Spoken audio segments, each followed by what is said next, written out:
Мыйзамды деп кыласыңар, анын үчүн таможнядан өткөрүңөр. Кайрадан өткөрүңөр. Бериңер, майга суроо бар. Жигиттер! Ызылап, айкелер сөз угулбай атат. Жанаттан бери унчукпай турганбыз. Эми ызылап калды. Коя тургула, мындай нормальный суроо берейли.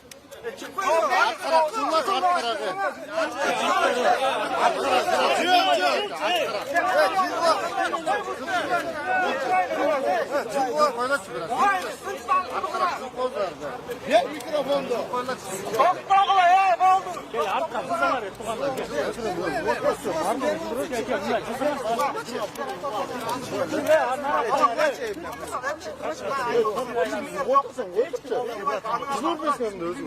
класска чейин 11ге чейин мындай юридикалык билим бербейт да.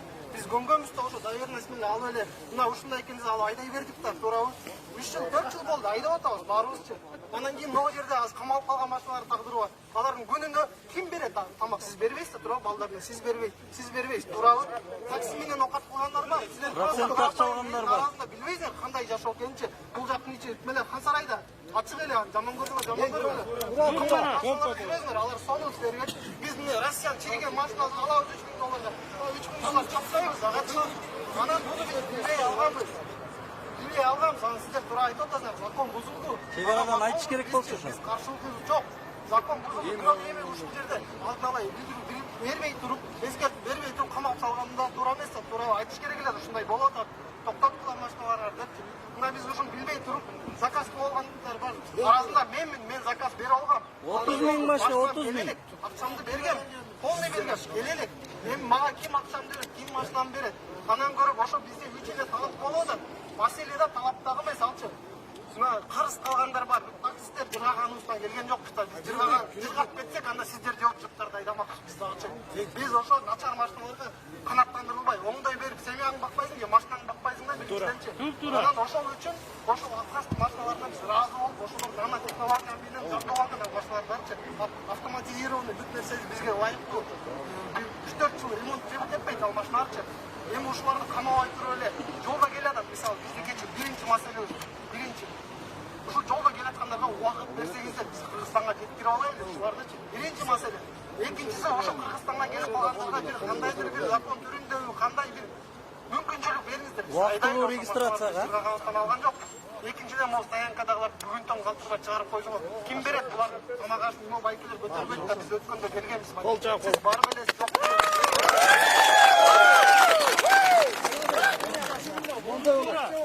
Урматтуу агайын туугандар, бийлери, өңөрүнүн адети энелериңер турасыздар. Биринчиден мен эч кандай билимиңер жок деп айтпадым. 11-класс абдан жакшы билем. Биринчиден. Экинчиден, бирөө билбесең антип айтпагын. Жоң жиптер деп. Мен жөөлө жүрөм. 160-сегизде квартира турам. Анан кийин жок, токтоп туруп, биринчи ошентип үнөлөбөйлү деп атам мен. Анан мен ошо силердин маселеңерди чечейин деп атайын чыгып атпайм. Мен тиякта болбосо айтса болот эле. Ошол өкүлдөрдү давай чогултуп алып үчөөнү деп. Ошон үчүн мына баарыңар турасың. Ар бириңердин оюңарды мен сыйлайм. Себеби ар бирибиз инсанбыз. Куданын алдында баарыбыз бирбиз. Кете турган жерибиз дагы бирдей кетебиз. Ошондуктан урматтуу инелерим, агайын туугандар, ар бир тармак боюнча аны өздөрү айтат. Маселени мен айтып атпайм, бир азыр отура калган чечилбейт ал маселе. Маселе ошол эле бир гаишник менен разбираться түшүп 3-4 кетишибиз бар. Ошондуктан мына жерде баарыңарды ора кылбай, ушул жерден бир активдүү топтон 5 кишини өзүңөр лидер катары дайындагыла дагы мына мен 3 бөлүм башчыга мен азыр дайындайм. МВДнын министрине да айтамын, разборка болушунча кыска мөөнөттө жасашат. Жанагы камалган машиналар боюнча, ал боюнча бүгүн кечке чейин чечим кабыл алат дагы ошол өкүлдөргө мына жерде. Эми баарыңар бул жерде тура берген менен маселе чечилбейт да. Ар бириңиздер өкүлдөрдү 5 баланы кылсаңар жетет. Ошол өкүл сиздер болбойсузбу? Анан ошондой кылабыз, маселенин чечилиши жакшы чечиле турган вариант ошондой болот. Анан баарыбыз бул жерде туруп үйлөөбүз бар деп атасың, баарыбыздыкы бар. Ошон үчүн балдарды баарыңар бул жерде жөн эле тура бербей, 5 баланы шайлайлы. 5 бала мына жерде азыр салыктын башчысынын орун басары бажынын Адилет мырза болсо бул ошол силовой блок МВД ГАИ барын бөлүмдү ошо тейлеген бөлүмдүн орун басары Адилет мырза. Ошол үчөө менен азыр 5 киши болобу же 7 киши болобу, баягы 7-нин бири кызыр дейт элибизде. 7 кишини шайлагыл дагы ошолор чечсин. Анан ал жетпей калса мен чечем, бирок мен ЕЭПтин деңгээлинде мен чечкенге аракет кылам, чечпей эле койсо маселени. Ошондуктан урматтуу агалар, сиздерге дагы бир жолу айтайын, эми бул жерде бакылдай берсек бирибизге туура эмес. Ошондуктан мына ошого активдүү кимдин машинеси камалгандар боюнча бир өкүл, биякта келаткандар боюнча бир өкүл, ошондор 5 өкүл же 7 өкүлдү белгилегиле. Күздөн түз иштейсин, бүгүн эртең иштейт, анан конкреттүү түрдө мен жообун айтып берем. Бүгүн эртең айдайбыз бул машиналарыбызды. Мисалы, жолго келе атпайбы машиналар? Чечилбейинче айдай бергиле. Ушул маселе чечилгенде чейин машиналарды алып келе алсак болобу Кыргызстанда? Так жолго келе аталарчы. Мисалы, жолго келе атпайбы машиналарчы? Ал сиз айтып атасыз, ачык үйрөнөт депчи. Мисалы, ошолорду азыр ушул вопрос чечилгенге чейин алып келердик болобу, вопрос чечилип бүткөнгө чейин.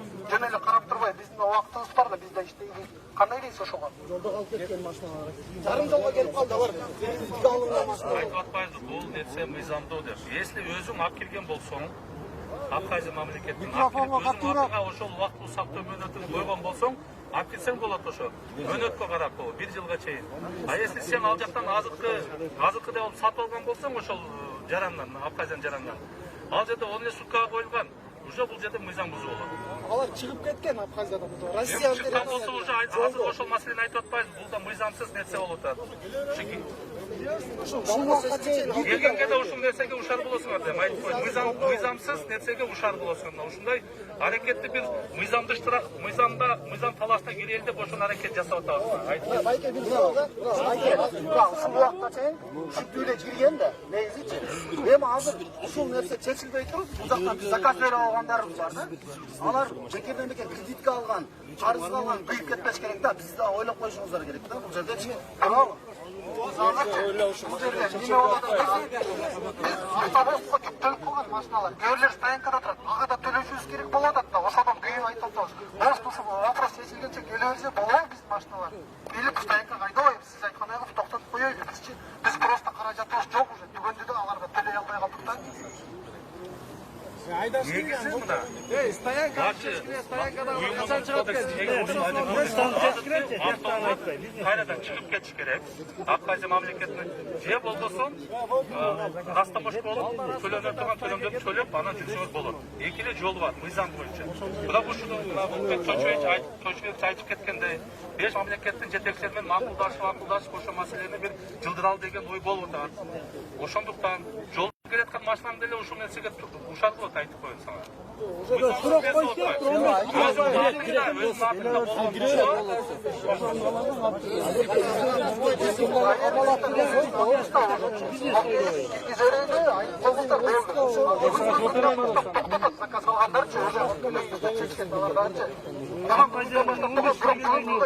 койсок, Япониядан бери келаткан машиналар кирип кете берсин бе? Анан кийин маселе чечилгенче кете берсин. Жок, сен айтып атпай, келе берсин бирок ушуга ушар болот. Бажы тармагы боюнча суроолор болсо, мына бажынын орун басары жооп берет толугу менен. Гаилер боюнча Адилет мырза жооп берет дебедимби? Ошондуктан урматтуу туугандар, дагы бир жолу жанагындай бир 7 кишини, 8 кишини мактасаңар, анан кийин чечилет, анан отуралуу ушул жерден бирибизди катарына тура берсек анда болбой калат.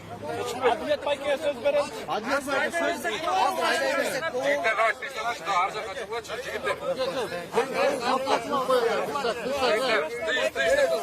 Тыйыштыртын. Салам алейкум дер. Туугандар. Адилет байкени окуп. Салам алейкум дер. Туугандар.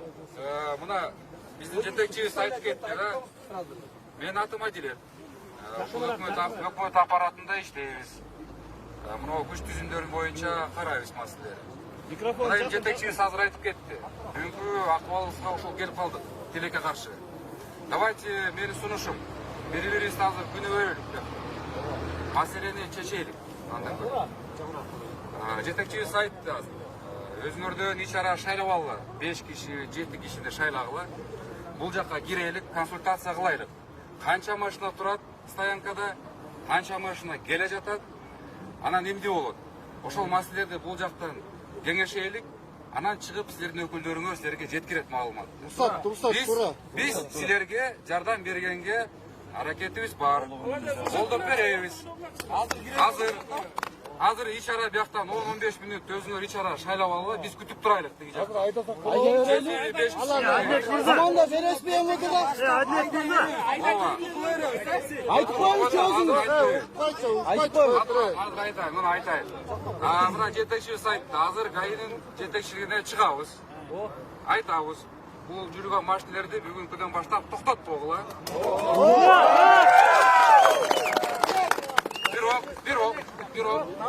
Бирок нарушенияны кубулбагыла. Жол тартибин сактап. Как положено?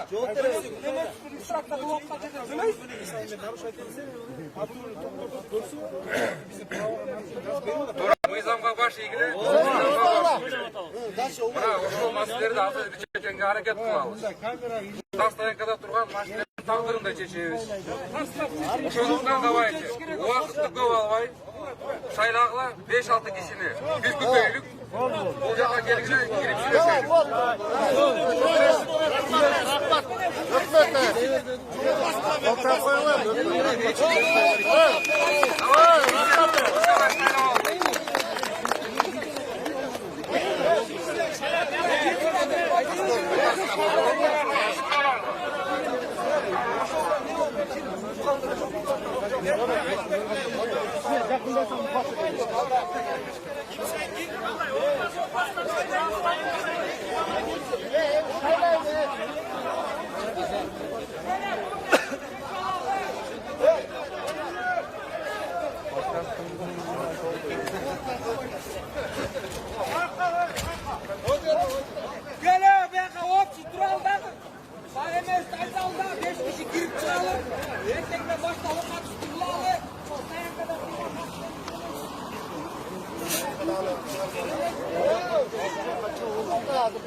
Будем вызывать алкашей, потом решать вопрос.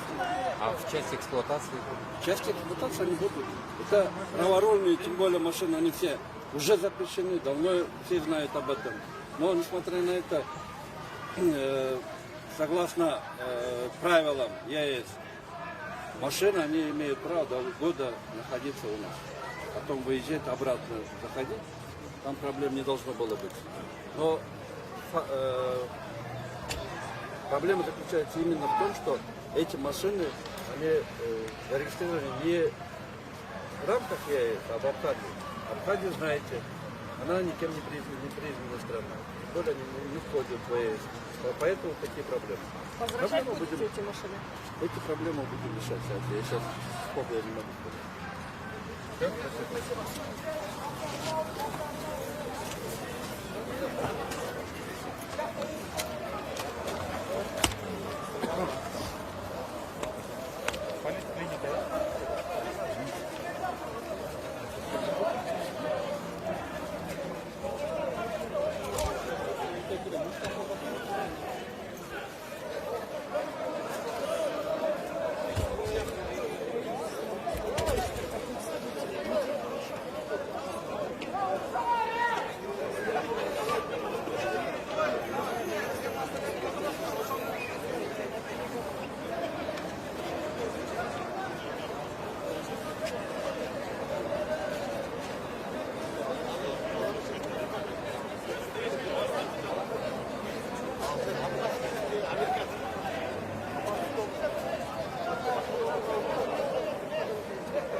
Qaysi oblastdan kelgan aytpaysizlarmi?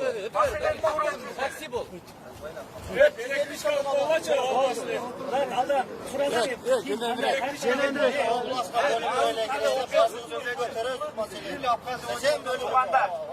Benim maçtan birinci günden başta strafta yakaladım. Hareket kılam. Men Bahtiyar, men başta olgandan beri uç yerde жүрөм. Sen barına uç yerge akçan çoğul tutunda uç yerge. Tamirde жазардым uç yerge. Tuttap жүрөм. Kaçmına ya, niye anda gittin? Arttağlar ötkülecek. Tuğanlar, barızdan almazdan etkanday. Toy bolup kalas hazırчы. Paparazza tartada ertin şunday dedi. Hazır gireyli. Ben no bütünle meseleni götürgөнгө men zamын. Endi Kırgızstan өлkөsүндөн өз үйүмдөй көргүм келет да. Барыбызды эч бир туганбызда туруп. Азыр киргенде бардык маселени көтөрөбүз. Оңдуп кылбаганга аракет кылабыз. Анан кийин мен но заказ кылгандарды жолдо келаткандардын маселесин мен өзүм башыман өтүп атат. Мен ала электим. Машинам жолдо келатат. Анан кийин но биринчи машина жолдо келаткандар, экинчи но Кыргызстанда жүргөндөрдү, анан үчүнчү стоянкадагыларды, анан кийин но пост кайлардан көп акча алып атат. Мен өзүм айлап көрө элекмин ал үчүн. Мисалы ошонун вопросунда чечкенге 4-чү вопрос пайда болду жердечи. Анан Кыргызстанга жолдо келаткандарга минимум 6 ай убакыт кетет экен. Анан 2 ай 3 айын айтса ага макул угушубуз керек. Анын үчүн анда жарым жолдо күйүп кетебиз бекерлечи. Анан ошону угуп азыр кирип, азыр бир нерсе айтыш кыйын болуп калды. Азыр айтсак азыр элдин арасында сөз таркап кетет, калыптанып калат. Кирейли, алар эмне дейт? Мына журналисттер тартат экен. Эгер биз калып айтсак журналисттер чыгарат да. Туурабы? Журналисттер кошо киреби? Журналисттер кирет. Сөз берди жана. Журналисттер кирсин деп. Кирип мына ошол жерден угуп чыкканча бир аз тынчтанып кыйкырып айтса болот. Dostum. Дальше Абхазия эмне болот? Негизгиси. Мен азыр мэрге вопростор жаза алайлы. Кандай вопросторубуз бар? Негизгисин жазып койсоңуз. Geçirgenden keyin Аны айтпай, биз төлөп атабыз автобустага жолго. Ошон үчүн арзаныраак кылгыла. Биринчиси жолдо келаткандар. Жолдо келатканда азыр кое турбайсыз, биринчи стоянкадан чыгарып берсин.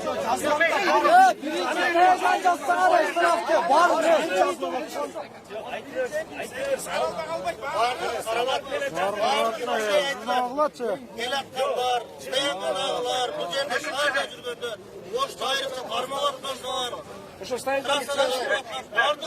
Мамлекети Японияда Эртең менен подпись чогултуп атып ошо кагаз каякта? Негизгиси закондоштурганды. Закондоштурган жөнүндө да Закондоштурган эң негизги.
Gelin sattan gruppada yok.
Eski Ayanlık жақта өкімет үйінің алдында митингте тұрабыз. Бұл жерде машинасы Абхазиян номерлерімен алған машиналардың митинги болып жатады. Бұл жерде өкіметтен дағы шығышты. Азыр бұларды сүйлөшүүгө чакырды. Ошон үчүн бири-биринин ичинен, өздөрүнүн ичинен тандап жатышат. Канча киши кирет?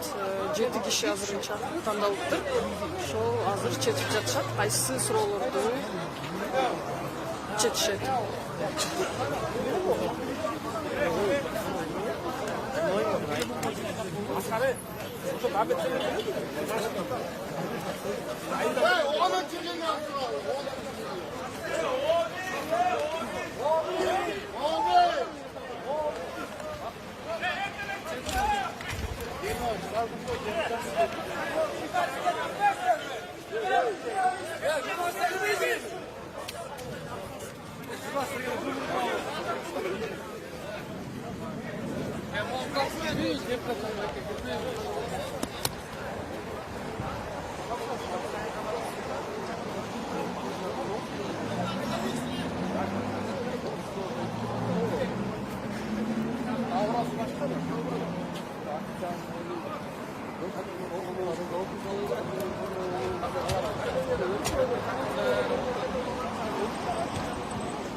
Ya, говори.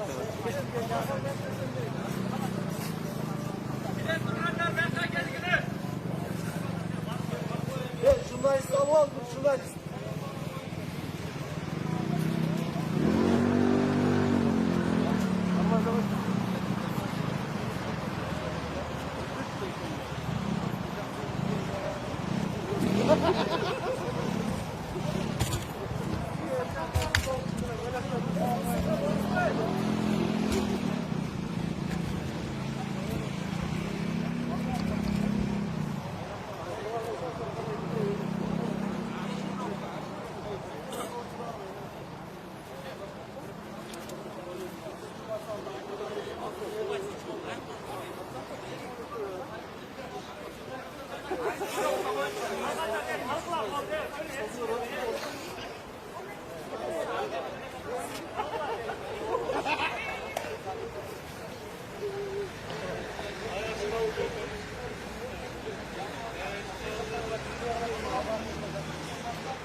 Yok. Girsinler.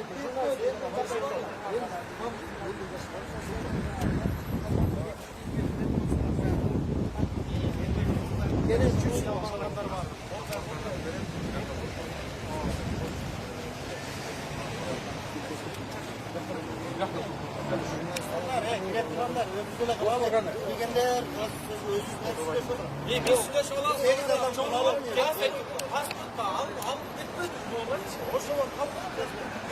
Хорошо, давай.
чем закончились эти переговоры между правительством и представителями протестующих. Спасибо за внимание.